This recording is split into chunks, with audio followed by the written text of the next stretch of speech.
Hi friends, എല്ലാവർക്കും one clip PSC YouTube ചാനലിലേക്ക് സ്വാഗതം. അസിസ്റ്റന്റ് സെയിൽസ്മാന്റെ 33ാമത്തെ ദിവസത്തെ ക്ലാസ് ആണ് നമ്മുടെ ഇന്നത്തെ. ഇതുവരെയും നിങ്ങൾ തന്ന സ്നേഹത്തിനും സപ്പോർട്ടിനും ഒരുപാട് നന്ദി. ഇന്ന് നമ്മൾ ഡിസ്കസ് ചെയ്യാനായിട്ട് പോകുന്ന topic viceroys and governor general എന്ന് പറയുന്ന ടോപ്പിക്കാണ്. നമുക്ക് പഠിക്കാനായിട്ടുള്ളത് 15 ഗവർണർ ജനറൽമാരെയും 20 വൈസ്രോയിമാരെ കുറിച്ചാണ്. PSC എക്സാമുകളിൽ ഈ ഒരു ടോപ്പിക്കുമായി ബന്ധപ്പെട്ട് ചോദിച്ച മുഴുവൻ ചോദ്യങ്ങളും അതിൻ്റെ അനുബന്ധ വസ്തുതകൾ കൂടിയാണ് നമ്മുടെ ഇന്നത്തെ ക്ലാസ്സിൽ ഡിസ്കസ് ചെയ്യാനായിട്ട് പോകുന്നത്. അതുകൊണ്ട് തന്നെ നിങ്ങൾക്ക് വരുന്ന എല്ലാ എക്സാമുകൾക്കും യൂസ്ഫുൾ ആവുന്ന തരത്തിലാണ് നമ്മൾ ഇത് അറേഞ്ച് ചെയ്തിരിക്കുന്നത്. ക്ലാസ് കണ്ടു കഴിഞ്ഞാലുടൻ ഇതിൻ്റെ PDF നോട്ട് ലഭിക്കുന്നതിന് വേണ്ടി നമ്മുടെ ടെലഗ്രാം ചാനൽ കൂടി ഒന്ന് ജോയിൻ ചെയ്യുക. അതിൻ്റെ ലിങ്ക് താഴെ ഡിസ്ക്രിപ്ഷൻ ബോക്സിൽ അവൈലബിൾ ആണ്. കഴിഞ്ഞ ക്ലാസ്സിൽ നമ്മൾ പഠിച്ചത് ഇംഗ്ലീഷ് ഈസ്റ്റ് ഇന്ത്യ കമ്പനി അധികാരത്തിൽ വരുന്ന 2 രീതികൾ ഏതൊക്കെയായിരുന്നു എന്നുള്ളതിനെ കുറിച്ചും അതേപോലെ തന്നെ ഈ പറയുന്ന 2 രീതികളായിട്ടുള്ള യുദ്ധവും നിയമവും വഴി ഏതൊക്കെ പ്രദേശങ്ങളായിരുന്നു ഇംഗ്ലീഷ് ഈസ്റ്റ് ഇന്ത്യ കമ്പനി കൂട്ടിച്ചേർത്തത് എന്നതിനെ കുറിച്ചും അതേപോലെ തന്നെ ബംഗാളിലെ ആദ്യത്തെ ഗവർണറായിട്ടുള്ള നമ്മുടെ റോബർട്ട് ക്ലൈവിനെ കുറിച്ചുമാണ് നമ്മൾ ക്ലാസ് എടുത്തത്. ആ ക്ലാസ് കാണാനായിട്ട് താല്പര്യമുള്ളവർ ആരെങ്കിലും ഉണ്ടെങ്കിൽ അതിൻ്റെ ലിങ്കും താഴെ ഡിസ്ക്രിപ്ഷൻ ബോക്സിൽ അവൈലബിൾ ആണ്. അപ്പോൾ നമുക്ക് നേരെ ഇന്നത്തെ ടോപ്പിക്കിലേക്ക് പോകാം. നമ്മൾ ഇന്ന് ആദ്യം പഠിക്കുന്നത് വാറൻ ഹേസ്റ്റിങ്സിനെ കുറിച്ചാണ്. ബംഗാളിലെ ആദ്യത്തെ ഗവർണർ ജനറൽ ആണ് വാറൻ ഹേസ്റ്റിങ്സ്. എത്ര തവണയാണ് ഈ ഒരു ചോദ്യം ചോദിച്ചെന്ന് PSCക്ക് പോലും അറിയില്ല. അത്രയും തവണ ചോദിച്ചൊരു ചോദ്യമാണ്. ബംഗാളിലെ ആദ്യത്തെ ഗവർണർ ജനറൽ ആരാണെന്ന് ചോദിച്ചാൽ മക്കളെ അതാണ് വാറൻ ഹേസ്റ്റിങ്സ്. വാറൻ ഹേസ്റ്റിങ്സ് ബംഗാളിലെ ഗവർണർ ജനറൽ ആയത് റെഗുലേറ്റിംഗ് ആക്ട് അനുസരിച്ചാണ്. ഈ റെഗുലേറ്റിംഗ് ആക്ട് എന്നാണ് നിലവിൽ വന്നത് എന്നൊക്കെ ഒത്തിരി തവണ ചോദിച്ചേക്കണ ഒരു ബേസ് ലെവൽ ചോദ്യമാണ്. 1773 റെഗുലേറ്റിംഗ് ആക്ട് നിലവിൽ വരുന്നത്. ഏറ്റവും കൂടുതൽ കാലം ബംഗാളിന്റെ ഗവർണർ ജനറൽ ആയതും ആര് തന്നെയാണ്? വാറൻ ഹേസ്റ്റിങ്സ് തന്നെയാണ് ഏറ്റവും കൂടുതൽ കാലം ബംഗാളിലെ ഗവർണർ ജനറൽ ആയതും. കൊൽക്കത്തയിൽ സുപ്രീം കോടതി സ്ഥാപിതമായപ്പോൾ ബംഗാളിലെ ഗവർണർ ജനറൽ ആരായിരുന്നു എന്ന് ചോദിച്ചാൽ 1774 ആ ഒരു കാലഘട്ടത്തും വാറൻ ഹേസ്റ്റിങ്സ് ആയിരുന്നു എന്ന് തന്നെ ഓർത്തു വയ്ക്കുക. അപ്പോൾ കൊൽക്കത്തയിൽ സുപ്രീം കോടതി സ്ഥാപിതമായപ്പോൾ ബംഗാളിലെ ഗവർണർ ജനറൽ ആയിരുന്നു വാറൻ ഹേസ്റ്റിങ്സ്. 1774 കൊൽക്കത്തയിൽ സുപ്രീം കോടതി സ്ഥാപിതമായത് എന്നുള്ളതും ഓർത്തു വയ്ക്കുക. കൊൽക്കത്ത സുപ്രീം കോടതിയിലെ ആദ്യത്തെ ചീഫ് ജസ്റ്റിസ് ആയിരുന്നു ജസ്റ്റിസ് എലിച്ച ഇംപെ. മോസ്റ്റ്ലി റിപ്പീറ്റഡ് ആണ്. PYQ ഒക്കെ ചെയ്യുന്ന ഉദ്യോഗാർത്ഥിയാണെങ്കിൽ നിങ്ങൾ തീർച്ചയായിട്ടും കണ്ടിട്ടുണ്ടാവും ഈ ഒരു ചോദ്യം. കൊൽക്കത്ത സുപ്രീം കോടതിയിലെ ആദ്യത്തെ ചീഫ് ജസ്റ്റിസ് ആരായിരുന്നു എന്ന് ചോദിച്ചു കഴിഞ്ഞാൽ അത് ജസ്റ്റിസ് എലിച്ച ഇംപെയാണ്. ബംഗാളിലെ ദ്വിഭരണം നിർത്തലാക്കിയ ഭരണാധികാരിയാണ് വാറൻ ഹേസ്റ്റിങ്സ്. അപ്പോൾ ബംഗാളിൽ ദ്വിഭരണം നിർത്തലാക്കിയ ഭരണാധികാരി ആരാണ് എന്ന് ചോദിച്ചാൽ മക്കളെ അതാരാണ്? വാറൻ ഹേസ്റ്റിങ്സ് ആണ്. ബ്രിട്ടീഷ് പാർലമെന്റിൽ ഇംപീച്ച്മെന്റ് വിധേയനായ ബംഗാളിലെ ആദ്യത്തെ ഗവർണർ ജനറൽ, ആ ഒരു പേരും ആരുടെ തന്നെയാണ്? വാറൻ ഹേസ്റ്റിങ്സിന്റെ തന്നെയാണ്. ബ്രിട്ടീഷ് പാർലമെന്റിൽ ഇംപീച്ച്മെന്റിന് വിധേയനായ ബംഗാളിലെ ആദ്യത്തെ ഗവർണർ ജനറൽ ആണ് Warren Hastings. Warren Hastings impeachment ചെയ്യാനുള്ള പ്രമേയം അവതരിപ്പിച്ച പാർലമെന്റ് അംഗം ആരാന്ന് ചോദിച്ചാൽ അത് എഡ്മണ്ട് ബർക്ക് എന്നുള്ളതും ഓർത്തു വയ്ക്കുക. അപ്പോൾ വാറൻ ഹേസ്റ്റിങ്സിനെ ഇംപീച്ച്മെന്റ് ചെയ്യാനുള്ള പ്രമേയം അവതരിപ്പിച്ച പാർലമെന്റ് അംഗമാരാണ് എന്ന് ചോദിച്ചാൽ ആരാണ്? എഡ്മണ്ട് ബർക്ക് എന്നുള്ളത് ഓർത്തു വയ്ക്കുക. വാറൻ ഹേസ്റ്റിങ് ഇംപീച്ച്മെന്റ് ചെയ്യാനായി ഉന്നയിച്ച കാരണങ്ങളായിരുന്നു മഹാരാജ നന്ദകുമാർ സംഭവം. 3 കാരണങ്ങളാണ് നമുക്ക് പഠിക്കാനുള്ളത്. രണ്ടാമത്തെ ചൈത്ത് സിംഗ് സംഭവം 1778, ഔദുബീഗം സംഭവം 1782. അപ്പോൾ വാറൻ ഹേസ്റ്റിങ് ഇംപീച്ച്മെന്റ് ചെയ്യാനായി ഉന്നയിച്ച കാരണങ്ങൾ ഏതൊക്കെയാണെന്ന് ചോദിച്ചാൽ 3 കാരണങ്ങളാണ് മക്കളെ നമുക്ക് പഠിക്കാനായിട്ടുള്ളത്. ഒന്ന്, മഹാരാജ നന്ദകുമാർ സംഭവം 1775, ചൈത്ത് സിംഗ് സംഭവം 1778, ഔദുബീഗം സംഭവം 1732. വാറൻ ഹേസ്റ്റിങ്സിനൊപ്പം ഇംപീച്ച്മെന്റിന് വിധേയനാക്കപ്പെട്ട സുപ്രീം കോടതി ചീഫ് ജസ്റ്റിസ് ആരാന്ന് ചോദിച്ചാൽ അത് എലിച്ച ഇംപെയാന്നുള്ളതും ഓർത്തു വയ്ക്കുക. അപ്പോൾ വാറൻ ഹേസ്റ്റിങ്സിനൊപ്പം ഇംപീച്ച്മെന്റിന് വിധേയനാക്കപ്പെട്ട സുപ്രീം കോടതി ചീഫ് ജസ്റ്റിസിന്റെ പേരാണ് എലിച്ച ഇംപെ. വാറൻ ഹേസ്റ്റിങ്സിനെതിരെ അഴിമതി ആരോപണം ഉന്നയിച്ചതിന് പ്രതികാരമായി തെറ്റായി വിചാരണ ചെയ്ത തൂക്കിക്കൊന്ന ഉദ്യോഗസ്ഥനാണ് മഹാരാജ നന്ദകുമാർ. അപ്പോൾ വാറൻ ഹേസ്റ്റിങ്സിനെതിരെ അഴിമതി ആരോപണം ഉന്നയിച്ചതിന് പ്രതികാരമായി തെറ്റായി വിചാരണ ചെയ്ത് തൂക്കിക്കൊന്ന ഉദ്യോഗസ്ഥനാണ് മഹാരാജ നന്ദകുമാർ എന്നുള്ളത് ഓർത്തു വയ്ക്കുക. റവന്യൂ ബോർഡ് രൂപീകരിച്ച സമയത്തെ ഗവർണർ ജനറൽ വാറൻ ഹേസ്റ്റിങ്സ് ആണ്. അപ്പോൾ റവന്യൂ ബോർഡ് രൂപീകരിച്ച സമയത്ത് ഗവർണർ ജനറൽ ആരായിരുന്നു എന്ന് ചോദിച്ചാൽ വാറൻ ഹേസ്റ്റിങ്സ്. ഒത്തിരി തവണ ചോദിച്ചേക്കുന്നതാണ്. ക്വിൻക്യുനൈൻ ഭൂനികുതി വ്യവസ്ഥ നടപ്പിലാക്കിയത് വാറൻ ഹേസ്റ്റിങ്സ്. ഇമ്പോർട്ടന്റ് ആണ്. ക്വിൻക്യുനൈൻ ഭൂനികുതി വ്യവസ്ഥ നടപ്പിലാക്കിയ ആരാണ് ഗവർണർ ജനറൽ എന്ന് ചോദിച്ചാൽ അതും ആര് തന്നെയാണ്? വാറൻ ഹേസ്റ്റിങ്സ് ആണ്. ക്വിൻക്യുനൈൻ ഭൂനികുതി വ്യവസ്ഥ ഓർത്തു വെച്ചോ, ഇമ്പോർട്ടന്റ് ആണ്. ചാൾസ് വിൽക്കിൻസിന്റെ ഭഗവത്ഗീതയുടെ ഇംഗ്ലീഷ് തർജ്ജമയ്ക്ക് ആമുഖം എഴുതിയതും വാറൻ ഹേസ്റ്റിങ്സ് ആണ്. അപ്പോൾ ചാൾസ് വിൽക്കിൻസിന്റെ ഭഗവത്ഗീതയുടെ ഇംഗ്ലീഷ് തർജ്ജമയ്ക്ക് ആമുഖം എഴുതിയ ഗവർണർ ജനറൽ ആരാന്ന് ചോദിച്ചാൽ അതും വാറൻ ഹേസ്റ്റിങ്സ് ആണ്. റിംഗ് ഫെൻസ് നയത്തിന്റെ ശില്പി ആരാന്ന് ചോദിച്ചാൽ അതും ആര് തന്നെയാ? ഈ പറയുന്ന വാറൻ ഹേസ്റ്റിങ്സ് ആണ് റിംഗ് ഫെൻസ് നയത്തിന്റെ ശില്പി. ഇസ്ലാമിക പഠനത്തിനായി കൽക്കട്ടയിൽ മദ്രസ സ്ഥാപിച്ച ബ്രിട്ടീഷ് ഭരണാധികാരി. ഇന്ത്യ ചരിത്രത്തിലും സംസ്കാരത്തിലും ഗവേഷണം നടത്താനായി വാറൻ ഹേസ്റ്റിങ്സിന്റെ കാലത്ത് ആരംഭിച്ച സ്ഥാപനമാണ് royal Asiatic Society of Bengal എന്ന് പറയുന്നത്. അപ്പോൾ ഇന്ത്യ ചരിത്രത്തിലും സംസ്കാരത്തിലും ഗവേഷണം നടത്താനായി വാറൻ ഹേസ്റ്റിങ്സിന്റെ കാലത്ത് ആരംഭിച്ച സ്ഥാപനമായിരുന്നു Royal Asiatic Society of Bengal. 1784 Royal Asiatic Society of Bengal ആരംഭിച്ചത് സർ വില്യം ജോൺസ് ആയിരുന്നു. അപ്പോൾ ആരാണ് ഏഷ്യാറ്റിക് സൊസൈറ്റി ഓഫ് ബംഗാൾ ആരംഭിച്ചതെന്ന് ചോദിച്ചാൽ അത് വില്യം ജോൺസ് ആയിരുന്നു എന്നുള്ളതും ഓർത്തു വയ്ക്കുക. ബ്രിട്ടീഷ് പ്രധാനമന്ത്രി ആയിരുന്ന വില്യം പീറ്റിന്റെ കാലത്ത് കമ്പനി ഭരണത്തിന്റെ മേൽ ബ്രിട്ടന്റെ നിയന്ത്രണം പൂർണ്ണമാക്കിക്കൊണ്ടുള്ള നിയമമായിരുന്നു പിറ്റ്സ് ഇന്ത്യ നിയമം. ചോദിച്ചേക്കുന്നതാണ് മക്കളെ, ഓർത്തു വെച്ചോ. പിറ്റ്സ് ഇന്ത്യ നിയമം നടപ്പാക്കിയത് ഏത് വർഷമാണെന്ന് ചോദിച്ചാൽ 1784 പിറ്റ്സ് ഇന്ത്യ നിയമം. അതേപോലെ തന്നെ റെഗുലേറ്റിംഗ് ആക്ട് 1773. പിറ്റ്സ് ഇന്ത്യ നിയമം പാസ്സാക്കുമ്പോൾ ഗവർണർ ജനറലും ആര് തന്നെയാണ്? വാറൻ ഹേസ്റ്റിങ്സ് ആണ്. അപ്പോൾ ഇത്രയും കാര്യങ്ങളാണ് വാറൻ ഹേസ്റ്റിങ്സുമായി ബന്ധപ്പെട്ട് നമുക്ക് പഠിക്കാനുള്ളൂ. ബംഗാളിലെ ആദ്യത്തെ ഗവർണർ ജനറൽ ആണ് വാറൻ ഹേസ്റ്റിങ്സ്. അതേപോലെ തന്നെ ഏത് ആക്ട് വഴിയാണ് അദ്ദേഹം വന്നതെന്ന് ചോദിച്ചാൽ റെഗുലേറ്റിംഗ് ആക്ട് 1773.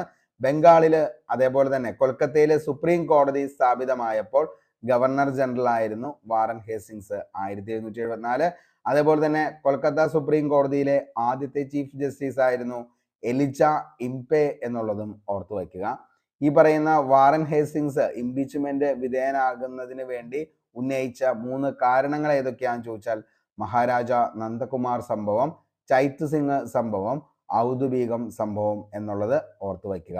അദ്ദേഹത്തിന്റെ പ്രധാനപ്പെട്ട പരിഷ്കരണങ്ങളാണ് റവന്യൂ ബോർഡ് രൂപീകരിച്ചത് ആരാന്ന് ചോദിച്ചാൽ അത് വാറൻ ഹേസ്റ്റിങ്സ്.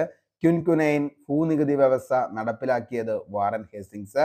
ചാൾ വിൽക്കിൻസിന്റെ ഭഗവത്ഗീതയുടെ ഇംഗ്ലീഷ് തർജ്ജിമയ്ക്ക് ആമുഖം എഴുതിയതും വാറൻ ഹേസ്റ്റിങ്സ് ആണ്. റിംഗ് ഫെൻസ് എന്ന നയത്തിന്റെ ശില്പിയായ ഗവർണർ ജനറൽ ആരാന്ന് ചോദിച്ചാൽ അതും വാറൻ ഹേസ്റ്റിങ്സ്. ഇസ്ലാമിക പഠനത്തിനായി കൽക്കട്ടയിൽ മദ്രസ സ്ഥാപിച്ച ബ്രിട്ടീഷ് ഭരണാധികാരി ആരാന്ന് ചോദിച്ചു കഴിഞ്ഞാൽ അതും ആര് തന്നെയാണ്? നമ്മുടെ വാറൻ ഹേസ്റ്റിങ്സ് ആണെന്നുള്ളത് ഓർത്തു വയ്ക്കുക. അടുത്തത് ബനാറസ് ഉടമ്പടി. 1873 അന്നത്തെ ഗവർണർ ജനറൽ വാറൻ ഹേസ്റ്റിങ്സ് അവധിലെ നവാബ് ഷൂജ് ഉദ്ദൗളയുമായി ഒപ്പുവെച്ച ഉടമ്പടിയാണ് ബനാറസ് ഉടമ്പടി. ബനാറസ് ഉടമ്പടി ഒപ്പുവെച്ചത് എന്നാന്ന് ചോദിച്ചാൽ 1873 ബനാറസ് ഉടമ്പടി ഒപ്പുവെച്ചത്. ആരൊക്കെ തമ്മിലായിരുന്നു എന്ന് ചോദിച്ചാൽ വാറൻ ഹേസ്റ്റിങ്സും അവധിലെ നവാബായിട്ടുള്ള ഷൂജ് ഉദ്ദൗളയുമായിട്ടാണ് ഒപ്പുവെച്ചത് എന്നുള്ളത് ഓർത്തു വയ്ക്കുക. കമ്പനി പ്രദേശങ്ങളെ മറാത്തരുടെയും അഫ്ഗാൻകാരുടെയും ആക്രമണങ്ങളിൽ നിന്നും പരിരക്ഷിക്കുന്നതിനായി അവധ് ഒരു ഇടരാജ്യമായി നിലനിർത്തുക എന്നതായിരുന്നു ഇതിന്റെ ലക്ഷ്യം.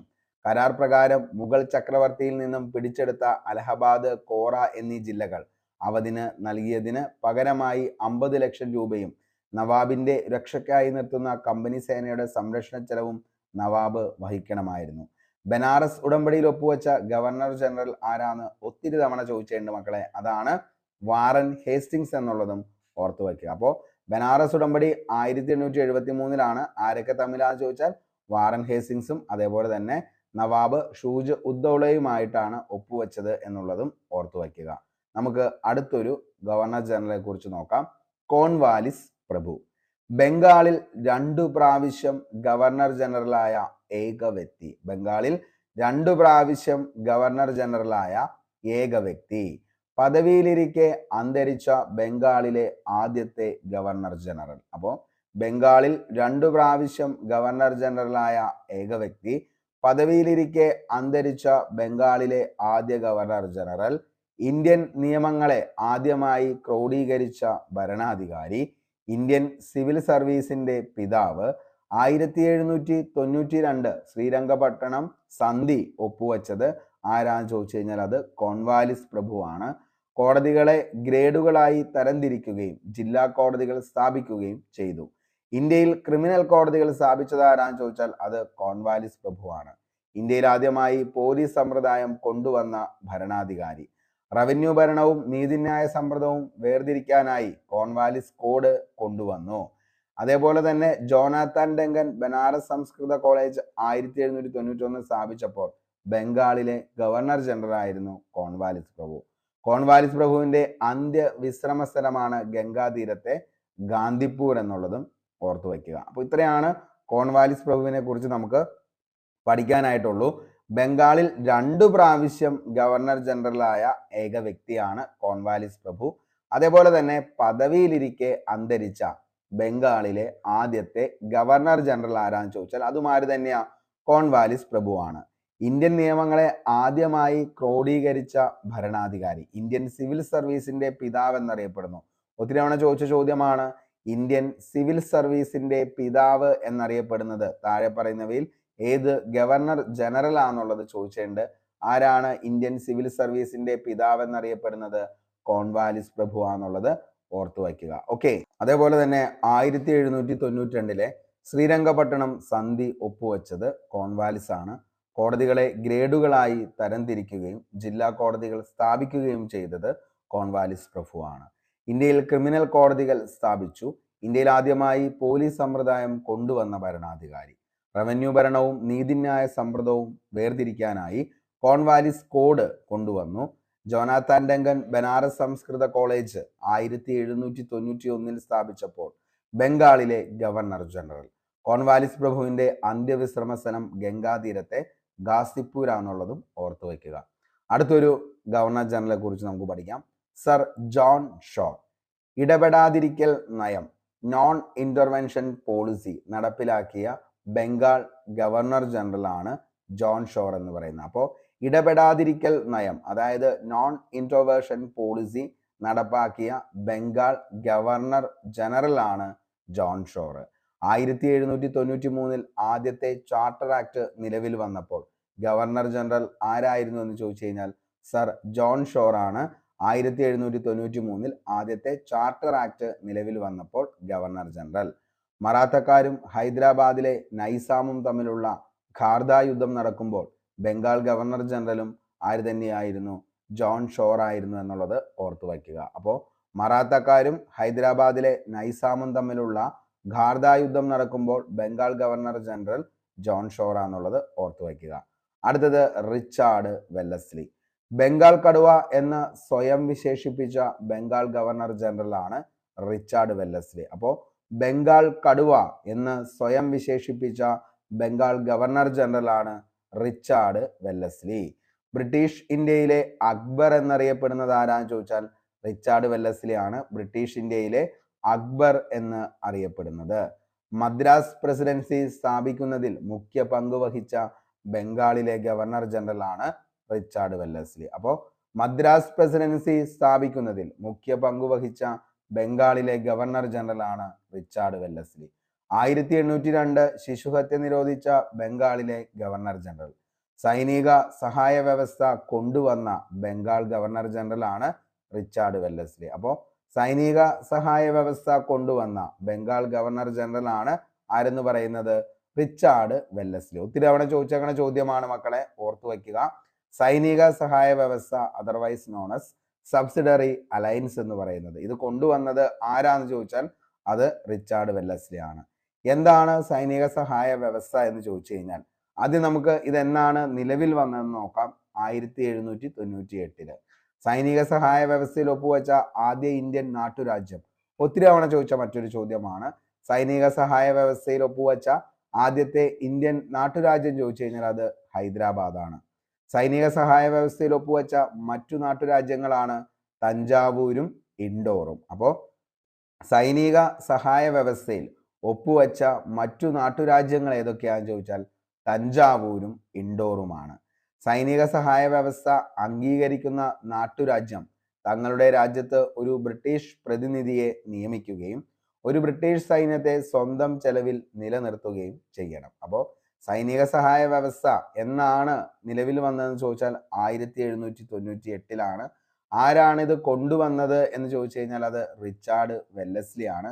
ആദ്യമായി ഒപ്പുവെച്ച ഇന്ത്യൻ നാട്ടുരാജ്യം എന്ന് ചോദിച്ചു കഴിഞ്ഞാൽ അത് ഹൈദരാബാദാണ്. സൈനിക സഹായ വ്യവസ്ഥയിൽ ഒപ്പുവെച്ച മറ്റു നാട്ടുരാജ്യങ്ങൾ തഞ്ചാവൂരും ഇൻഡോറും. സൈനിക സഹായ വ്യവസ്ഥ അംഗീകരിക്കുന്ന നാട്ടുരാജ്യം തങ്ങളുടെ രാജ്യത്ത് ഒരു ബ്രിട്ടീഷ് പ്രതിനിധിയെ നിയമിക്കുകയും ഒരു ബ്രിട്ടീഷ് സൈന്യത്തെ സ്വന്തം ചെലവിൽ നിലനിർത്തുകയും ചെയ്യണം. കൂടാതെ ഗവർണർ ജനറലിന്റെ അനുവാദമില്ലാതെ മറ്റു നാട്ടുരാജ്യങ്ങളുമായി സഖ്യത്തിൽ ഏർപ്പെടുകയോ ബ്രിട്ടീഷുകാരല്ലാതെ മറ്റു യൂറോപ്യന്മാരെ നിയമിക്കുകയോ ഇല്ലെന്നും സമ്മതിക്കണമായിരുന്നു. പകരമായി രാജ്യത്തിന്റെ സുരക്ഷ ബ്രിട്ടീഷുകാർ ഏറ്റെടുക്കും. ഇതായിരുന്നു എന്തെന്ന് പറയുന്നത് സൈനിക സഹായ വ്യവസ്ഥ അല്ലെങ്കിൽ സബ്സിഡറി അലയൻസ് എന്ന് പറയുന്നത്. അതായത് ബ്രിട്ടീഷുകാർക്ക് ഇവിടെ നിലനിൽക്കാനായിട്ട് അവരുടെ കമ്പനി പട്ടാളത്തെ അവർക്ക് ഇവിടെ കൊണ്ടുവരണം.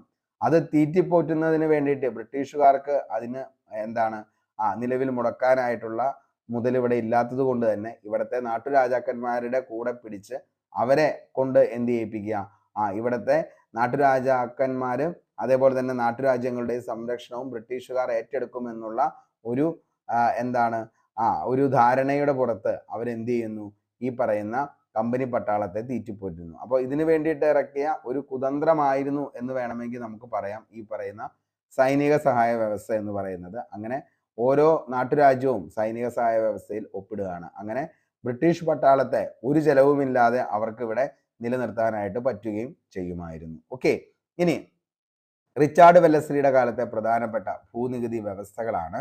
ബ്രിട്ടീഷ് ഭരണത്തിന് കീഴിലുള്ള വിവിധ പ്രദേശങ്ങളിൽ നിലനിന്നിരുന്ന നികുതി സമ്പ്രദായങ്ങളാണ് ശാശ്വത ഭൂനികുതി വ്യവസ്ഥ, റൈറ്റ് വാരി വ്യവസ്ഥ, മഹൽവാരി വ്യവസ്ഥ. അപ്പോൾ റിച്ചാർഡ് വെല്ലസ്ലിയുടെ കാലത്ത് നിലനിന്നിരുന്ന പ്രധാനപ്പെട്ട ഭൂനികുതി വ്യവസ്ഥകളാണ് ശാശ്വത ഭൂനികുതി വ്യവസ്ഥ, 2 റൈറ്റ് വാരി വ്യവസ്ഥ, മറ്റൊന്നാണ് മഹൽവാരി വ്യവസ്ഥ.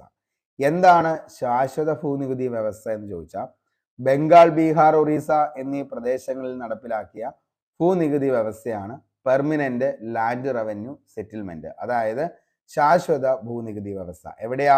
ബംഗാൾ, ബീഹാർ, ഒറീസ എന്നിവിടങ്ങളിൽ.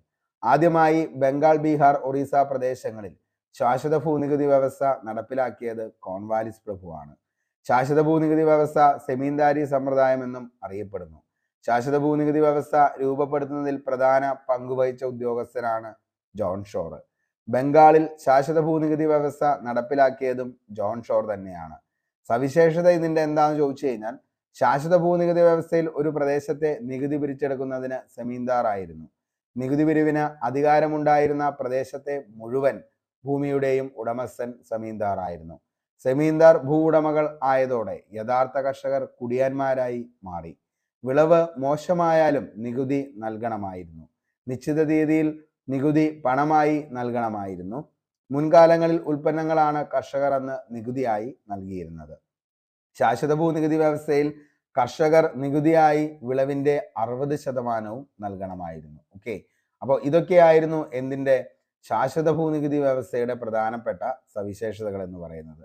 കാരണം നിശ്ചിത സമയത്ത് തന്നെ ഇവർക്ക് നിലവിൽ എന്ത് ചെയ്യണമായിരുന്നു, ഈ പറയുന്ന പോലെ തന്നെ നമുക്ക് ഈ പറയുന്ന നമ്മുടെ എന്തൊക്കെ ശാശ്വത ഭൂനികുതി വ്യവസ്ഥ വഴി തന്നെ ഇവർക്ക് കൃത്യസമയത്ത് തന്നെ എന്ത് ചെയ്യണമായിരുന്നു, ഭൂമി കൊടുക്കണം. അതേപോലെ തന്നെ ഈ പറയുന്ന ഭൂമിയിൽ വിളവ് ചെയ്തതിന്റെ ഇത്ര % ടാക്സ് ആയിട്ട് കൊടുക്കണമായിരുന്നു. അപ്പോൾ ഇങ്ങനെ ടാക്സ് കറക്റ്റായിട്ട് കൊടുക്കണം എന്നുള്ളത് വന്നു കഴിഞ്ഞപ്പോൾ തന്നെ കർഷകർക്ക് എന്ത് ചെയ്യാൻ പറ്റാതെയായി, ഈ പറയുന്ന കറക്റ്റ് ടൈമിൽ ടാക്സ് കൊടുക്കാൻ പറ്റാതെയായി. കാരണം പല സമയങ്ങളിലെയും വിളവ് മോശമാണ് കർഷകർക്ക് വരുന്നത്. എന്നിരുന്നാലും നികുതിയിൽ യാതൊരുവിധ കുറവും ഉണ്ടായിരുന്നില്ല. സെമീന്ദാറിന് കറക്റ്റ് സമയത്ത് തന്നെ എന്ത് ചെയ്യണമായിരുന്നു, ഈ പറയുന്ന നികുതി കൊടുക്കണമായിരുന്നു. അപ്പൊ അങ്ങനെ വന്ന ഒരു സമ്പ്രദായമാണ് ഈ പറയുന്ന സെമീന്ദാർമാർ ഉടമകളായി കർഷകരിൽ നിന്നും നികുതി പിരിച്ചിരുന്ന ആ ഒരു വ്യവസ്ഥിതിയാണ് എന്തെന്ന് പറയുന്നത്, പെർമനന്റ് ലാൻഡ് റവന്യൂ സെറ്റിൽമെന്റ് എന്ന് പറയുന്നത്. ആദ്യമായി ബംഗാൾ, ബീഹാർ, ഒറീസ പ്രദേശങ്ങളിലാണ് ഇത് നടപ്പിലാക്കിയത് എന്നുള്ളതും ഓർത്തു വയ്ക്കുക. ഓക്കെ, അടുത്തത് റൈറ്റ് വാരി വ്യവസ്ഥ. ദക്ഷിണേന്ത്യൻ പ്രദേശങ്ങളിലാണ് റൈറ്റ് വാരി വ്യവസ്ഥ നടപ്പിലാക്കിയത്. കർഷകരിൽ നിന്ന് നേരിട്ട് നികുതി പിരിക്കുന്നതിനുള്ള ഭൂനികുതിയാണ് ഏതെന്ന് പറയുന്നത്, റൈറ്റ് വാരി വ്യവസ്ഥ. റൈറ്റ് വാരി സമ്പ്രദായം കൊണ്ടുവന്ന സമയത്തെ ബംഗാൾ ഗവർണറാണ് ജനറൽ വാറൻ ഹേസ്റ്റിങ്സ് എന്ന് പറയുന്നത്.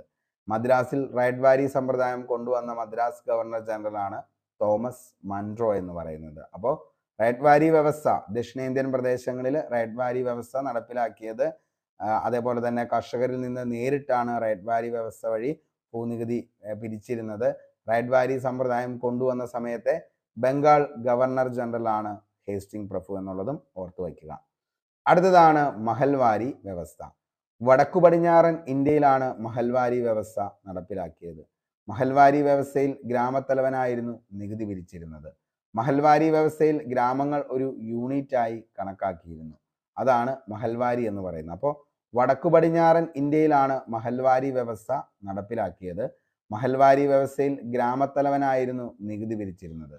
മഹൽവാരി വ്യവസ്ഥയിൽ ഗ്രാമങ്ങൾ ഒരു യൂണിറ്റ് ആയിട്ടാണ് കണക്കാക്കിയിരുന്നതെന്നും ഓർത്തു വയ്ക്കുക. ഓക്കെ, അടുത്തത് ജോട്ടേദാർമാർ. ബംഗാളിലെ ധനികരായ കർഷകർ അറിയപ്പെട്ടിരുന്ന പേരാണ് ജോട്ടേദാർമാരെന്ന്. അപ്പോൾ ബംഗാളിലെ ധനികരായ കർഷകർ അറിയപ്പെട്ടിരുന്ന പേരാണ് ജോട്ടേദാർമാർ. ആയിരക്കണക്കിന് ഏക്കർ കൃഷിഭൂമി കൈവശമുണ്ടായിരുന്ന ആളുകളായിരുന്നു ഇവർ.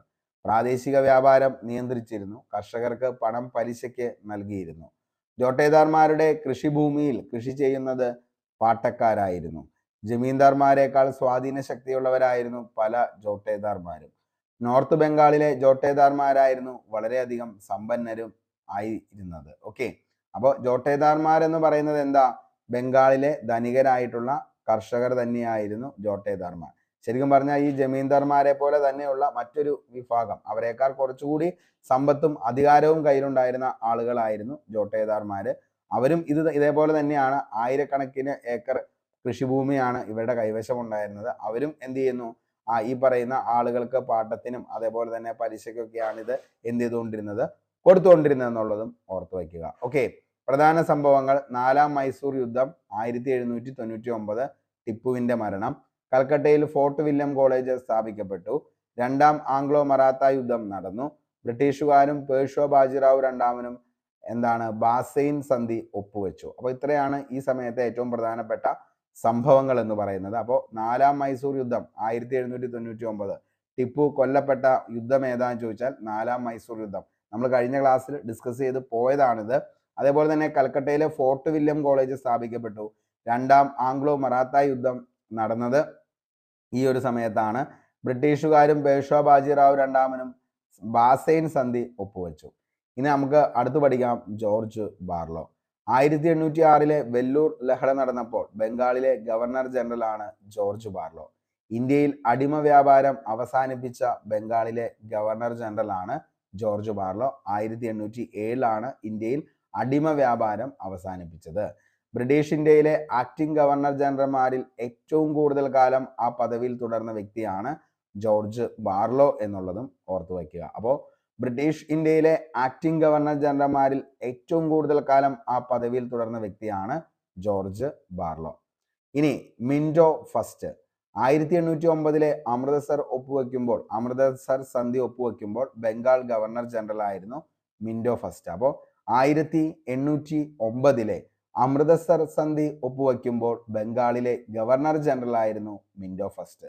അമൃതസർ സന്ധിയിൽ ഒപ്പുവെച്ച പഞ്ചാബ് ഭരണാധികാരിയാണ് രാജ രഞ്ജിത്ത് സിംഗ് എന്നുള്ളതും ഓർത്തു വയ്ക്കുക. അപ്പോൾ അമൃതസർ സന്ധിയിൽ ഒപ്പുവെച്ച പഞ്ചാബ് ഭരണാധികാരി രാജ രഞ്ജിത്ത് സിംഗ്. അടുത്ത നമുക്ക് പഠിക്കാം വില്യം ബെന്റിക് പ്രഭു. ഭരണപരമായ കാര്യങ്ങളിൽ ഇന്ത്യയെ മധ്യയുഗത്തിൽ നിന്നും ആധുനിക യുഗത്തിലേക്ക് നയിച്ചത് വില്യം ബെന്റിക് ആണ്. അപ്പോൾ ഭരണപരമായ കാര്യങ്ങളിൽ നിന്ന് ഇന്ത്യയെ മധ്യയുഗത്തിൽ നിന്നും ആധുനിക യുഗത്തിലേക്ക് നയിച്ചത് വില്യം ബെന്റിക്. 1833 ചാർട്ടർ ആക്ട് പ്രകാരം ഗവർണർ ജനറൽ ഓഫ് ബംഗാൾ പുതുതായി അറിയപ്പെട്ടത് ഗവർണർ ജനറൽ ഓഫ് ഇന്ത്യ എന്ന പേരിലാണ്. അപ്പോൾ അങ്ങനെയാണ് ആദ്യത്തെ ഗവർണർ ജനറൽ ഓഫ് ഇന്ത്യയായി ആര് മാറിയത്? വില്യം ബെന്റിക്ക് മാറിയത്. അപ്പോൾ 1833 ചാർട്ടർ ആക്ട് പ്രകാരമാണ് ഗവർണർ ജനറൽ ഓഫ് ബംഗാൾ എന്നുള്ളത് എന്തായി മാറിയത്? ഗവർണർ ജനറൽ ഓഫ് ഇന്ത്യ എന്ന് മാറിയത്. 1833 ചാർട്ടർ ആക്ട് പ്രകാരം ബ്രിട്ടീഷ് ഇന്ത്യയുടെ ഗവർണർ ജനറലായ ആദ്യ വ്യക്തി ആരാന്ന് ചോദിച്ചാൽ അത് വില്യം ബെന്റിക് പ്രഭു ആണ്. ഉദാരമനസ്കനായ ഗവർണർ ജനറൽ ആണ് വില്യം ബെന്റിക് പ്രഭു. അപ്പോൾ ഉദാരമനസ്കനായ ഗവർണർ ജനറൽ താഴെ പറയുന്നവയിൽ ആരാണ് എന്ന് PSC ഒത്തിരി തവണ ചോദിച്ചിട്ടുണ്ട്. അത് വില്യം ബെന്റിക് ആണ്. ഇന്ത്യക്കാർക്ക് വേണ്ടി ഭരിക്കപ്പെടണമെന്ന് അഭിപ്രായപ്പെട്ട ഗവർണർ ജനറൽ, അതും ആര് തന്നെയാ? വില്യം ബെന്റിക് ആണ്. ഇന്ത്യക്കാർക്ക് വേണ്ടി ഭരിക്കപ്പെടണമെന്ന് അഭിപ്രായപ്പെട്ട ഗവർണർ ജനറൽ വില്യം ബെന്റിക് ആണ്. അതേപോലെ തന്നെ കറുപ്പു കച്ചവടത്തിന് നിയന്ത്രണം ഏർപ്പെടുത്തുകയും ലൈസൻസ് കൊണ്ടുവരികയും ചെയ്തത് വില്യം ബെന്റിക് പ്രഭു ആണ്. അപ്പോൾ കറുപ്പു കച്ചവടത്തിന് നിയന്ത്രണം ഏർപ്പെടുത്തുകയും ലൈസൻസ് കൊണ്ടുവരികയും ചെയ്തത് വില്യം ബെന്റിക്. സതി നിരോധിച്ച ഗവർണർ ജനറൽ ആരാന്ന് ചോദിച്ചാൽ 1829 ആരാണ്? വില്യം ബെന്റിക് പ്രഭു ആണ് സതി നിരോധിച്ചത് എന്നുള്ളത് ഓർത്തു വയ്ക്കുക. അപ്പോൾ സതി നിരോധിച്ച ഗവർണർ ജനറൽ ആണ് ആരെന്ന് പറയുന്നത്? William Bentinck. 1829 റെഗുലേഷൻ 17 നിയമത്തിലൂടെയാണ് വില്യം ബെന്റിക് സതി എന്ന അനാചാരം നിർത്തലാക്കിയത്. പെൺ ശിശുഹത്യ നിരോധിച്ച ഗവർണർ ജനറൽ വില്യം ബെന്റിക്. ഇന്ത്യയിൽ ആദ്യ മെഡിക്കൽ കോളേജ് സ്ഥാപിച്ച ഗവർണർ ജനറൽ ആണ് വില്യം ബെന്റിക്. 1835 കൊൽക്കത്തയിലാണ് ഇന്ത്യയിൽ ആദ്യത്തെ മെഡിക്കൽ കോളേജ് സ്ഥാപിച്ചത്. ആരാന്ന് ചോദിച്ചാൽ ആരാണ്? വില്യം ബെന്റിക് എന്നുള്ളതും ഓർത്തു വയ്ക്കുക.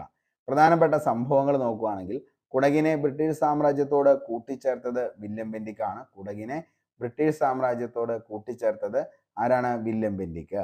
ഇന്ത്യൻ നിയമങ്ങളെ ക്രോഡീകരിക്കാൻ ആദ്യമായി നിയമ കമ്മീഷനെ നിയമിച്ചു. അപ്പോൾ ഇന്ത്യൻ നിയമങ്ങളെ ക്രോഡീകരിക്കാനായി ആദ്യമായി നിയമ കമ്മീഷനെ നിയമിച്ചു. മെക്കാളയുടെ മിനിറ്റ്സ് തയ്യാറാക്കപ്പെട്ടു. തഗ്ഗുകളെ അമർച്ച ചെയ്തു 1831. അതായത് കൊള്ള സംഘങ്ങളാണ് തഗ്ഗുകൾ എന്ന് പറയുന്നത്. അവരെ അമർച്ച ചെയ്തതും ആര് തന്നെയാണ്? വില്യം ബെന്റിക് എന്നുള്ളതും ഓർത്തു വയ്ക്കുക. അപ്പോൾ കുടകിനെ ബ്രിട്ടീഷ് സാമ്രാജ്യത്തോട് കൂട്ടിച്ചേർത്തു. ഇന്ത്യൻ നിയമങ്ങളെ ക്രോഡീകരിക്കാൻ ആദ്യമായി നിയമ കമ്മീഷനെ നിയമിച്ചു.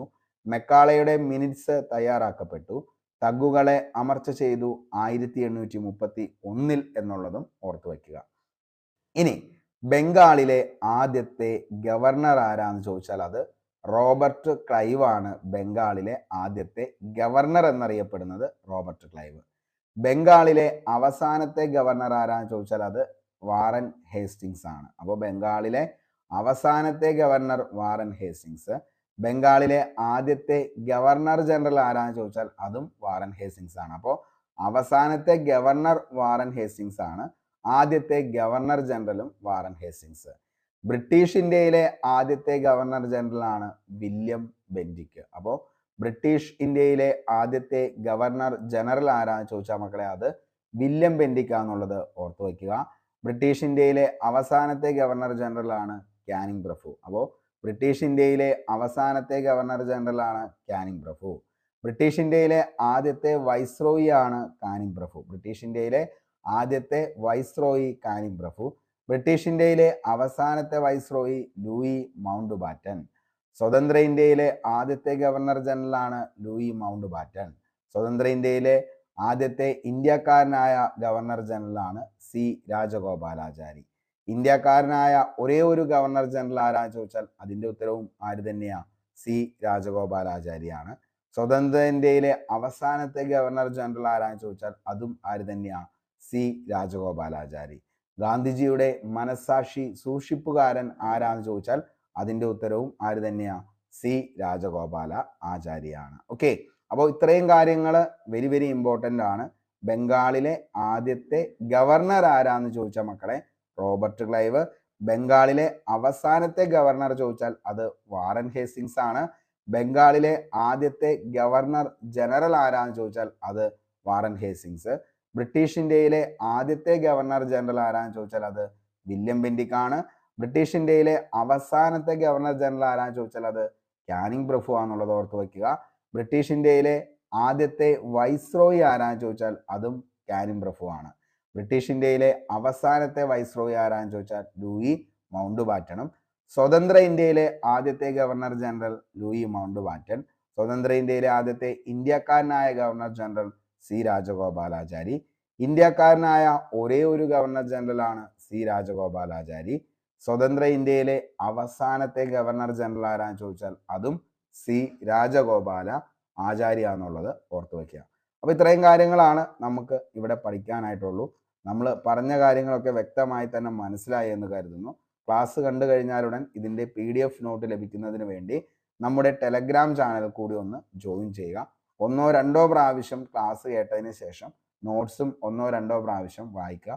അതിനുശേഷം കൃത്യം 9 മണിക്ക് ഈ ഒരു ക്ലാസ്സുമായി ബന്ധപ്പെട്ട് ക്വസ്റ്റ്യൻ ബോൾ ഉണ്ടായിരിക്കും. 2021 മുതൽ 25 വരെയും PSC ഈ ഒരു ടോപ്പിക്കുമായി ബന്ധപ്പെട്ട് ചോദിച്ച മുഴുവൻ ചോദ്യങ്ങളും നമ്മൾ അതിൻ്റെ അകത്ത് ഡിസ്കസ് ചെയ്ത് പോകുന്നതായിരിക്കും. അപ്പോൾ നിങ്ങൾ എന്താണ് പഠിച്ചത് എന്ന് വ്യക്തമായി നിങ്ങളെ കൊണ്ട് തന്നെ മനസ്സിലാക്കിപ്പിക്കുന്നതിന് വേണ്ടിയിട്ടാണ് അന്ന് തന്നെ ഈ ക്വസ്റ്റ്യൻ ബോൾ നമ്മൾ ക്രിയേറ്റ് ചെയ്യുന്നത്. അപ്പോൾ എല്ലാം കൃത്യമായി തന്നെ ചെയ്യുന്നൊരു ഉദ്യോഗാർത്ഥിയാണെങ്കിൽ 2025 നിങ്ങളുടെ ഏറ്റവും വലിയ സ്വപ്നമായിട്ടുള്ള സർക്കാർ ജോലി അത് നിങ്ങളുടെ കയ്യിൽ തന്നെ നിങ്ങൾക്ക് നേടിയെടുക്കാനായിട്ട് പറ്റും. അപ്പോൾ ഇത്രയും കാര്യങ്ങൾ പഠിച്ചത് വ്യക്തമായി തന്നെ മനസ്സിലായി എന്ന് കരുതുന്നു. നമ്മൾ പഠിച്ച കാര്യങ്ങളൊക്കെ വരുന്ന എല്ലാ എക്സാമുകളിലും വരട്ടെ എന്ന് ആത്മാർത്ഥമായി സർവേശ്വരനോട് പ്രാർത്ഥിച്ച് ഇന്നത്തെ ക്ലാസ് ഇവിടെ വെച്ച് വൈൻഡപ്പ് ചെയ്യാണ്. Signing off Arun Kombanadan. Thank you.